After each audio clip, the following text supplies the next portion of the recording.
The process is really stalled. So the current count sits at about 94%. And now, as you mentioned in the introduction, um, that's giving a lead of about 1.5% to Juan Orlando Hernandez after the first report on preliminary election results showed a 5% lead for the opposition candidate Salvador Nasralla.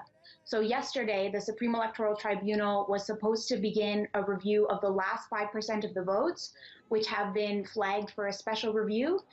And the opposition alliance refused to take part in that process, saying that the Supreme Electoral Tribunal refused to meet its demands. And so that process is stalled. And so Hondurans are still without results from last Sunday's election and now under a state of siege.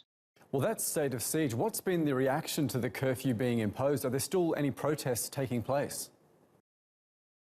So the environment here in the capital city, Tegucigalpa, has changed dramatically. There were protests all throughout the week. First, there were quite joyous celebrations of victory, both by supporters of the National Party and of the opposition alliance, because both candidates declared themselves the next president of the country on Sunday night after polls closed. And those later in the week turned into protests of discontent, of accusations of fraud by the opposition alliance supporters when the Supreme Electoral Tribunal repeatedly delayed release of the results and released results that showed a dramatic change in the direction of the results after Nasralla had been leading early on, and suddenly Juan Orlando Hernandez pulled ahead. So that's been the context of the last couple of days: protests of outrage, road blockades of burning tires set up throughout the capital city and across the country. Yesterday, that spilled over into looting, and the opposition says that those were infiltrators that really spearheaded the looting in order to justify this new military curfew being in place. Now, after the curfew was imposed last night, and there are widespread reports of a harsh crackdown by military police and police to impose that curfew.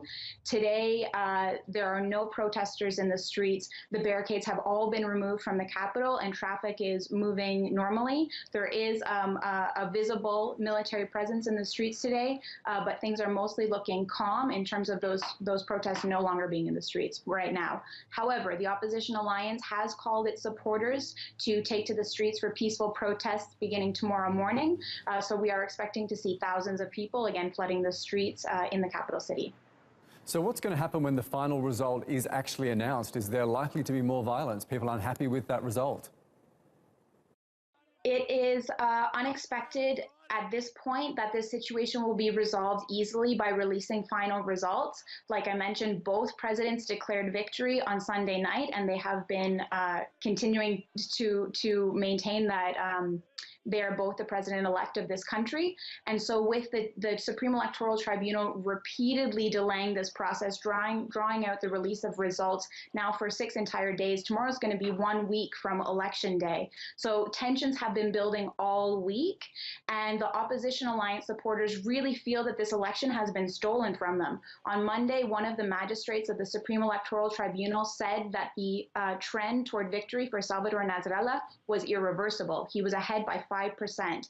Later in the week, after the Supreme Electoral Tribunal system went down for 5 hours, suddenly, when results started being released again, President Juan Orlando Hernandez had eclipsed Nasralla in the results. So these sorts of delays and irregularities have produced widespread suspicions of fraud.